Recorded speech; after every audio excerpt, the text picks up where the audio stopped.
Donc le Pulpemix, une solution de mélange qu'on propose depuis 2018, donc à l'ensemble de nos éleveurs coopérateurs. Sur le Pulpemix, on a 4 grandes parties, hein, ce qu'on expliquait tout à l'heure. Donc tout d'abord le diagnostic de l'élevage, de voir un petit peu ce qui se fait, voilà, l'environnement, les objectifs de l'éleveur.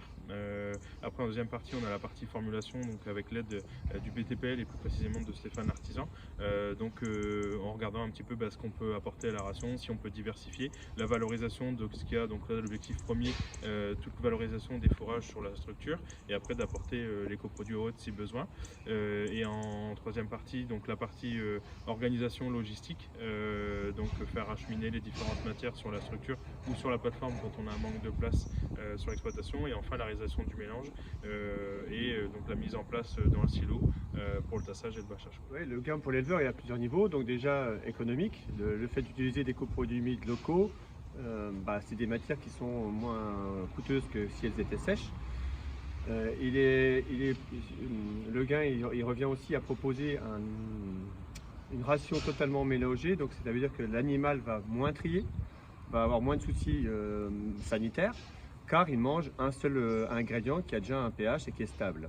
Et le fait aussi de faire un pulpemix, ça vous permet d'anticiper vos besoins sur des longues périodes et justement d'étaler l'utilisation de vos propres ingrédients plutôt que d'être en rupture. Voilà.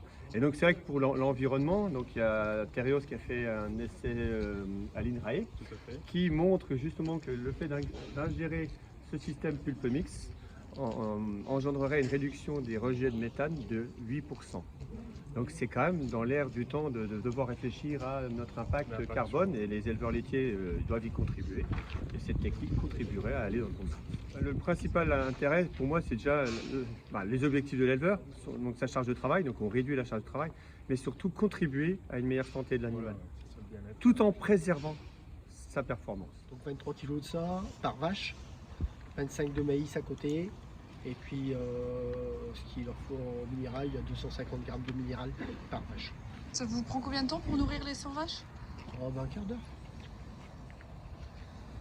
Au lieu de une demi-heure sinon. Ouais, quand même. Ouais, parce que sinon, il y avait le silo de pulpe, le silo d'herbe, le silo de maïs, plus le concentré à aller chercher.